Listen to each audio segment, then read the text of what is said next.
de raconter des affaires criminelles, à nouveau, mais des affaires criminelles dans lesquelles les objets allaient prendre une part importante, c'est-à-dire la partie, on va dire, qui pourrait être l'investigation, l'enquête.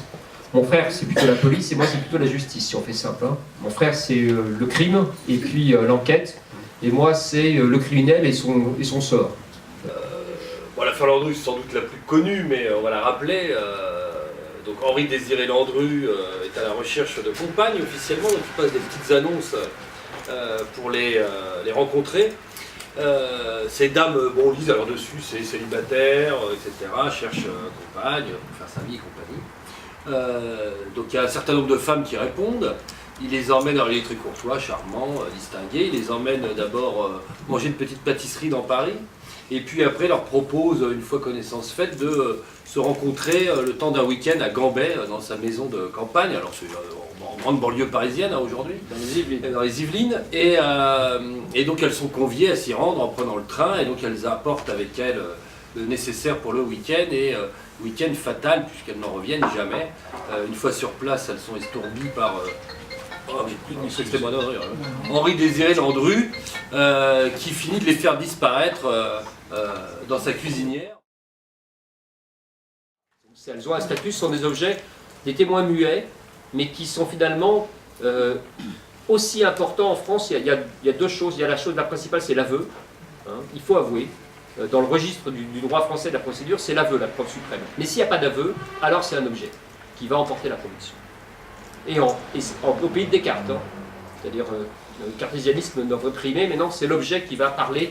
Et voilà. Enfin, pardon, sur les objets, moi, l'idée de ce livre me plaisait beaucoup parce que j'aime beaucoup la littérature qui parle par les objets. C'est les bijoux indiscrets de Diderot, hein, pour prendre un chef-d'œuvre, évidemment. C'est-à-dire le témoin muet qui raconte l'histoire à sa façon.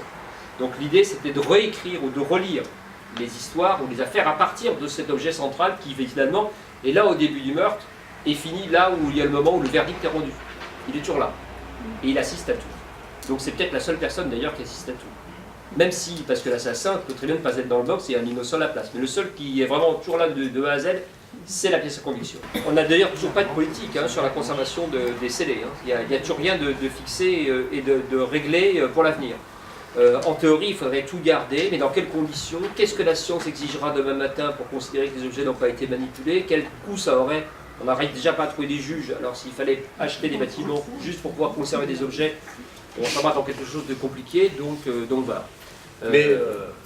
Enfin oui, non, mais en même temps, c'est difficile à acheter parce que quand on voit les progrès qu'on fait effectivement, qu'a fait la police scientifique en 25 ans, enfin, la science même en général, hein, même pour l'ADN, il y a encore 15 ans, il vous fallait l'équivalent d'un ongle pour extraire de l'ADN. Aujourd'hui, c'est infinitésimal. De la sueur déposée sur une table, vous pouvez prélever de l'ADN. Maintenant, des objets qui ont séjourné dans l'eau, même un an dans l'eau, vous pouvez extraire l'ADN. C'était impossible avant. Donc, il y a quasiment plus rien n'échappe à la police scientifique aujourd'hui. Donc, c'est extrêmement compliqué.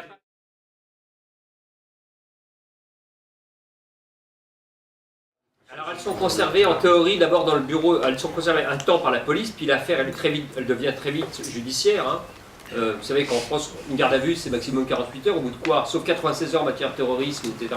Organisé. Donc au bout de 96 heures, grand maximum, c'est transféré à la justice, et c'est la justice qui ensuite va détenir. Ce qui veut dire en pratique dans le bureau du juge d'instruction, et entre les mains de la greffière, c'est simple, hein, il y a, on appelle des scellés.